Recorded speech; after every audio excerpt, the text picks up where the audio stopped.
Bienvenue dans mon futur atelier réservé exclusivement aux outils à main.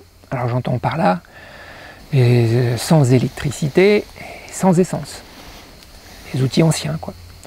Alors pour l'instant il n'y a pas grand chose et j'arrive pas à faire grand chose. Mais c'est pas l'objet de cette vidéo. J'aimerais revenir sur un point de détail de la vidéo précédente, au sujet de la pergola. Donc pour faire la palissade de la pergola à plantes grimpantes, j'ai pensé utiliser des assemblages à tenons et mortaises rondes. Alors tailler une mortaise ronde, c'est très facile, car il suffit soit d'une mèche à bois d'un bon diamètre ou d'une scie cloche. La petite difficulté réside dans la réalisation d'un tenon rond dans des bois plutôt tordus, et surtout d'obtenir des tenons parfaitement alignés. Les premiers tenons ronds que j'ai réalisés ont été faits avec ce gros taille-crayon à installer sur une perceuse. L'idée, là, c'était de créer un arbre de Noël avec des branches mortes ramassées dans la forêt. Ce taille-crayon ne permet pas de faire deux tenons alignés à chaque bout d'une branche. Et donc à partir de ce constat, j'ai cherché une solution pour tailler mes tenons sur une branche ou un tronc. Et donc je voulais que cet outil puisse accueillir aussi bien une branche qu'un tronc. Et il fallait donc qu'il puisse être facilement reconfiguré. Je voulais aussi utiliser ce que j'avais de disponible, c'est-à-dire une scie circulaire. Pour soutenir mes pièces de bois, j'ai fixé deux équerres métalliques sur deux tréteaux bien solides et bien stables. Les deux équerres doivent me permettre de tenir la pièce et de la faire tourner sur elle-même autour d'un axe qu'il faut définir.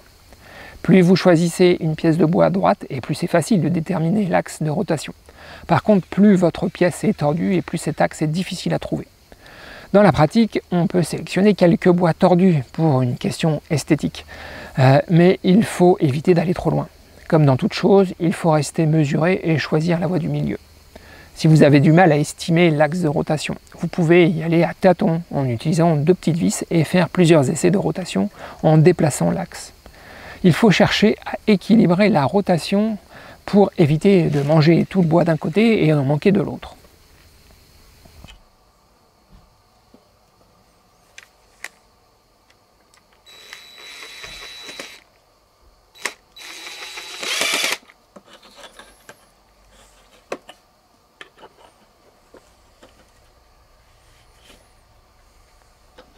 Ah, comme vous pouvez le voir, là on a une pièce de bois vraiment bien incurvée.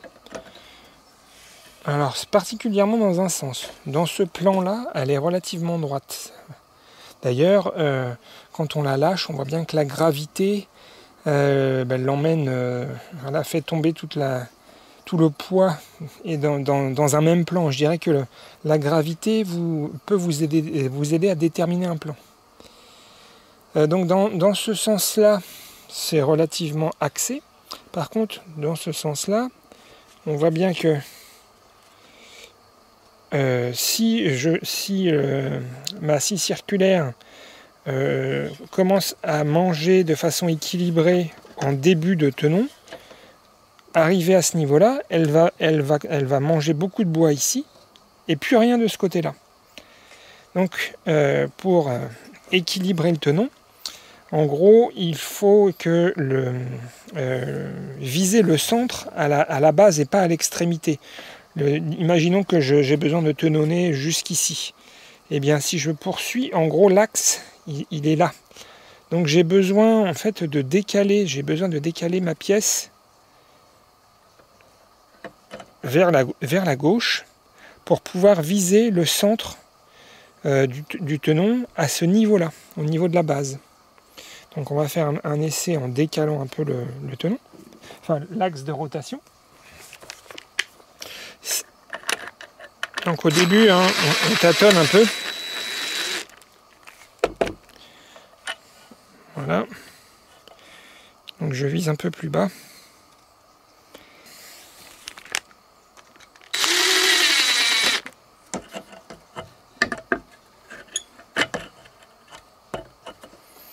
Voilà. Donc là, quand je vais commencer, donc on voit bien que la machine va enlever beaucoup de matière en début, ici quasiment rien, mais à mesure que je vais avancer, voilà, je vais avoir un tenon beaucoup plus équilibré et centré au niveau de sa base. Et c'est ce que je recherche. Si le bout est n'est pas dans l'axe, c'est moins important. C'est vraiment au niveau de la base que je cherche à avoir je dirais l'équilibre. Pour ce qui est de l'autre extrémité, donc pour l'autre extrémité, donc vous voyez, j'ai percé au centre, voilà, directement, et vous voyez, en faisant tourner, ça va être, faudrait que je me désaxe légèrement, vous voyez, en allant, voilà, de ce côté-là. Mais bon, on pourrait s'en contenter.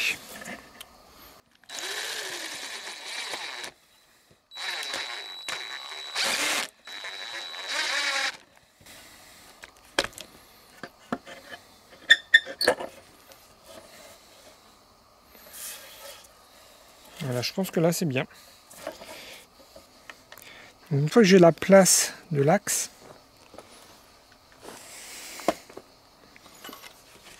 je peux percer pour pouvoir mettre un tire-fond un peu plus gros.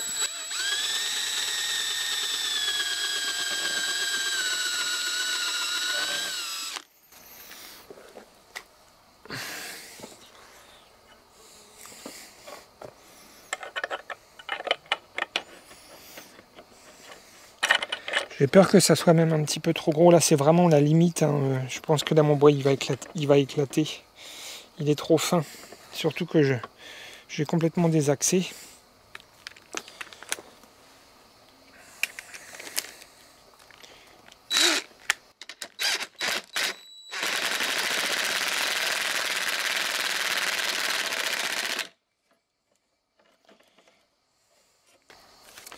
Une fois que j'ai déterminé donc l'axe de rotation,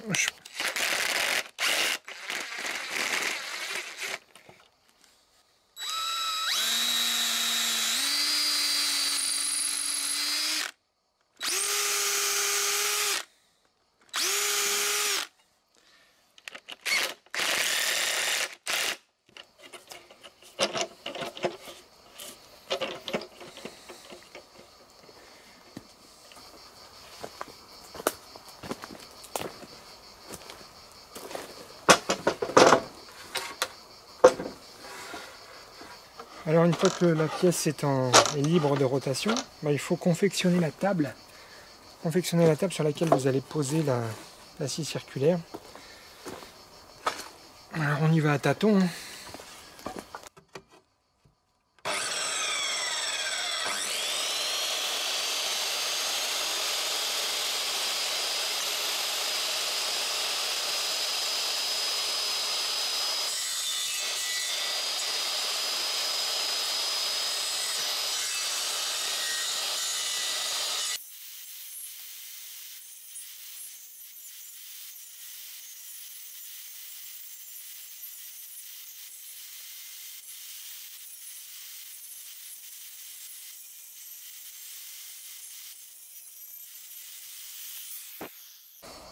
Finalement, j'ai rehaussé ma pièce avec une équerre un peu plus haute pour être plus à l'aise, pour pouvoir jouer avec mes chevrons.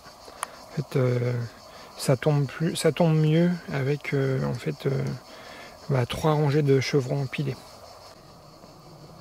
Donc là, on voit bien que j'ai quand même plutôt mal choisi mon axe de rotation, parce que ici on mange rien, et là, voilà, on a mangé une grosse épaisseur de bois. Bon, après, il se trouve que je tombe dans quelque chose de pourri. Bon, ça c'est pas de chance. Mais en tout cas pour l'axe, on peut mieux faire. De l'autre côté, j'essaye même pas. En fait, voilà, déjà je vois que le tiers-fond fait éclater ma pièce de bois. Là, on est vraiment en limite de diamètre. Voilà, c'est trop petit. Alors après, pour descendre plus bas, il faudrait que je mette autre chose qu'un tiers-fond. Et que je fasse attention, voilà, à cette hauteur entre le trou de rotation puis la partie métallique, l'épaisseur de la partie métallique. C'est ça qui définit un peu le minimum pour l'instant. Comme vous pouvez le constater, la hauteur de la table pour poser la scie circulaire est importante. Il faut pouvoir régler le diamètre du tenon en jouant sur la hauteur de lame. Donc la bonne hauteur de la table, c'est quand vous pouvez poser la scie avec la lame au maximum et que celle-ci arrive 1 ou 2 mm juste au-dessus de l'équerre métallique. Bien, la nuit porte conseil, du coup j'ai fait quelques petits changements sur ma table à tenonner. Donc j'ai déplacé l'axe de rotation de l'équerre. Au lieu d'utiliser ce gros trou et avec un tire-fond de 8 mm, voilà, j'ai percé un peu plus haut dans ces trous-là, j'agrandis. Et là j'ai mis un petit tire-fond de 6 mm. Que je peux descendre encore en mettant une vis là, je dirais de 4 mm. Alors sur ce tenon, on voit parfaitement qu'il n'est pas dans l'axe, en tout cas qu'il n'est pas bien centré. Là, je crois que ça s'appelle les épaulements du tenon, le haut. On voit bien que la matière n'est pas équilibrée sur toute sa circonférence. Du coup, pour le deuxième, j'ai une petite astuce. Je vais penser une petite astuce pour, voilà, pour pouvoir plus facilement donc, centrer le tenon. Donc on va utiliser une perche, enfin une référence. Si je fais tourner donc la pièce de bois au niveau de son extrémité, on voit les zones, enfin on voit que voilà, là il y a cette excroissance, mais c'est relativement équilibré tout autour. Par contre, si je me mets au niveau de l'épaulement, qui sera à peu près là, hein, voilà, on voit bien que là il n'y a pas de matière et là j'en mange beaucoup. Donc l'idée c'est d'être centré au niveau de l'épaulement. Donc il faut que je déplace légèrement ma pièce de bois dans ce sens-là.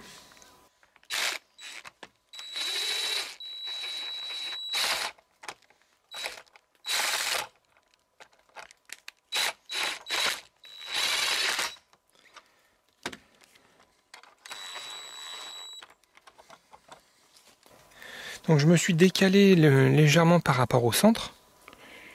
Vous voyez, là le centre était là, je me suis décalé légèrement. On va reprendre, on va remesurer au niveau de l'épaulement. Vous voyez, c'est déjà beaucoup plus équilibré. Hein. Bon, ben, voilà, je vais me contenter de ça. Moi, ça me suffit. Et on va pouvoir maintenant tailler le tenon. Je laisse un léger... un peu de jeu dans ce sens-là, dans le sens de la translation, pour pouvoir jouer avec la lame sur la lame de la scie circulaire. Donc je viens placer approximativement ma scie circulaire. Voilà, et je fais tourner à blanc pour voir à peu près.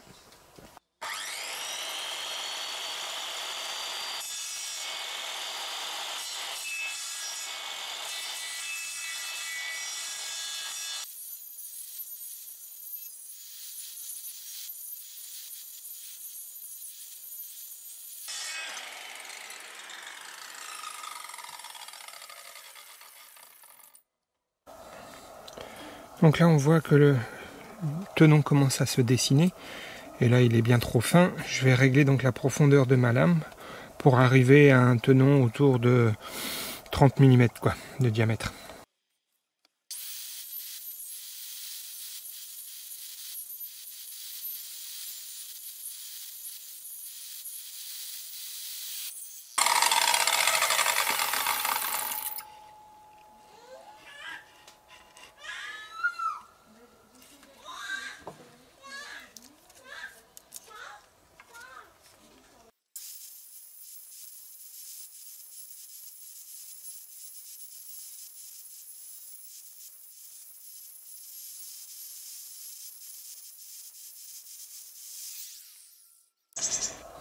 Bon, j'ai repris ce tenon que j'avais commencé à tailler et donc là vraiment on voit bien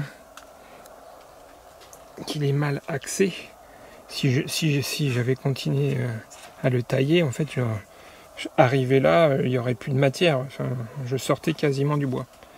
Donc lui il est vraiment mal axé, contrairement à l'autre. Voilà, on voit c'est beaucoup plus équilibré. Voilà ce qu'il faut plutôt chercher à obtenir. Avant de sortir la pièce, j'en profite pour mettre un petit coup de râpe pour affiner la pointe.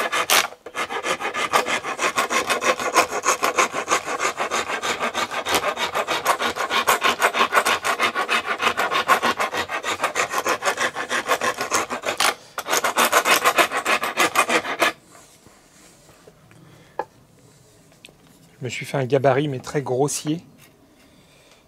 Il faudrait que j'affine.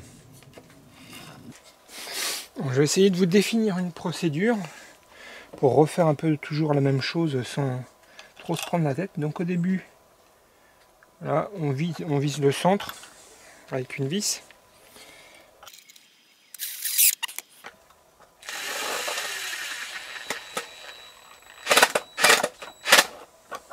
Donc là, j'ai juste vissé un centre de la pièce à chaque extrémité.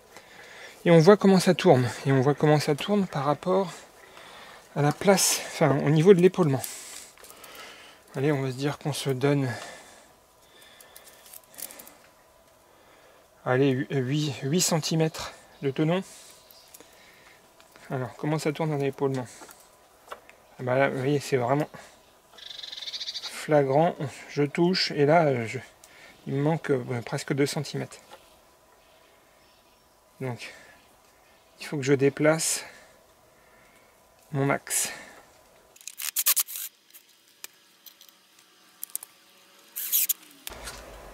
Hop, je vais déplacer mon axe en rotation et voyons voir un peu ce que...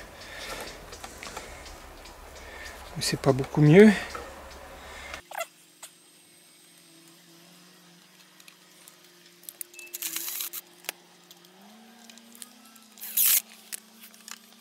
Ah, déjà on s'approche un peu plus de la vérité là. Je pense que je vais m'en contenter. Maintenant que j'ai défini mon axe, je peux percer.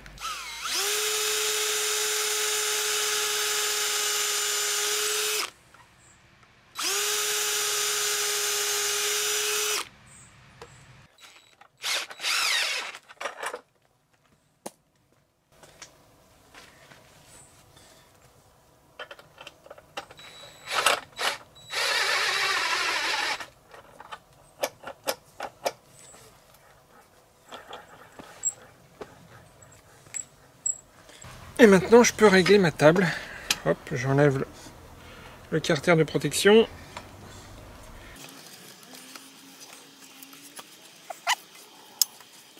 Alors attention de ne pas attaquer le bois avec trop d'angles et en voulant manger trop de matière d'un coup. Je mets le casque.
Alors peut-être vous vous demandez à quoi ça sert de faire des tenons ronds.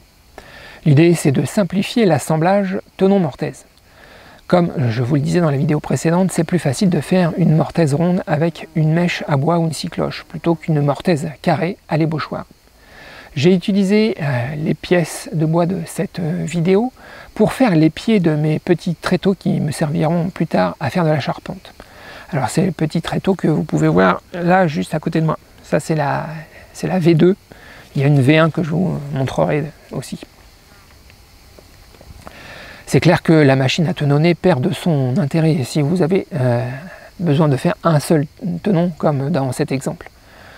Mais je vous reparlerai de ces petits tréteaux dans une autre vidéo. Non pas qu'ils ont beaucoup d'intérêt en soi, mais c'est plutôt la démarche que j'aimerais vous partager.